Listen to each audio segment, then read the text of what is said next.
ஒவ்வொரு மதம் சார்ந்த ஃபெஸ்டிவல்ஸ் இருக்கும். அதை தாண்டி தமிழர் திருநாள் பொங்கல் விழா நம்ம கொண்டாடுவோம் எல்லா இடத்துலையும். ஒரு ஆண்டு அதிகமான இடங்களில் நிகழ்ச்சிகள் நடக்குது இந்த காலகட்டத்தில். இப்போ மகளிர் தின விழா ஆயிடுச்சு. இன்னைக்கு எல்லாருமே விமன் யாருமே வீட்டில் இல்லை, எல்லாருமே பிஸியாக இருக்காங்க. இன்னைக்கு எங்கேயாவது ஒரு மகளிர் தின விழா நிகழ்ச்சியில் ஒவ்வொரு பெண்ணும் பங்கேற்கக்கூடிய அளவிற்கு இன்னைக்கு மகளிர் தின விழா எல்லா இடத்துலையும் சிறப்பாக கொண்டாடப்படுவது சொன்னால் பெண்களுடைய முக்கியத்துவம். அதாவது ஒரு வீட்டில் இருந்து கொண்டு அந்த குடும்பத்தில் இருக்கின்ற எல்லா சூழ்நிலைகளையும் தாண்டி இந்த குடும்பத்தை உயர்த்துவதற்காக அந்த பெண்கள் ஆற்றுகின்ற பங்கு, அதோடு சேர்த்து பணிகளுக்கு செல்கின்ற அந்த பெண்கள் அவங்க வந்து இந்த டைம் மேனேஜ்மெண்ட் எல்லா விதத்துக்கும் அவங்க ஒரு முக்கியத்துவம் அளிக்கணும். காலையில எழுந்திரிச்சு குழந்தைகளை பள்ளிக்கு அனுப்புறதுலேருந்து தான் கிளம்பி அந்த ஸ்கூலுக்கோ காலேஜுக்கோ இல்லை டாக்டரோ எந்த ப்ரொஃபஷனாக இருந்தாலும் அந்த ஆற்றுகின்ற பணி, அதை தாண்டி அவங்களுடைய உறவு முறைகள்ல அவங்க நிகழ்ச்சிகளை பங்கெடுக்கிறதுலேருந்து அவங்களுடைய இன்ப துன்பங்களை அவங்களுடைய ஜாசல்காஸ் தொடர்ந்து வந்து நிகழ்ச்சியில நான் கலந்துக்கிறதுக்காக நான் சொல்லல. ஒவ்வொரு வருஷமும் அந்த சிஎஸ்ஆர் பண்ணி அது குறிப்பா பாத்தீங்கன்னா நீங்க எதை கேட்டாலும் அவங்க செய்ய மாட்டாங்க. நான் கேட்டிருக்கேன். அதாவது ஒவ்வொரு இடத்தையும் அவங்க பார்த்து பார்த்து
தமிழில் கவி பாடி உளமாற வரவேற்போம்.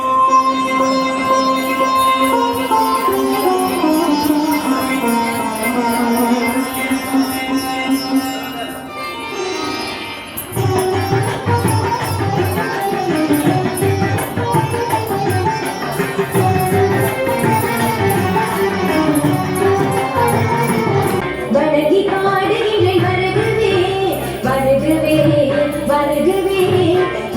பாடுகின்ற வருகவே அழகு தமிழ் கொண்டு உண்மை வரவேற்றோம் இனிய முகம் கொண்டு உண்மை வரவேற்றோம் அழகு தமிழ் கொண்டு உண்மை வரவேற்றோம்.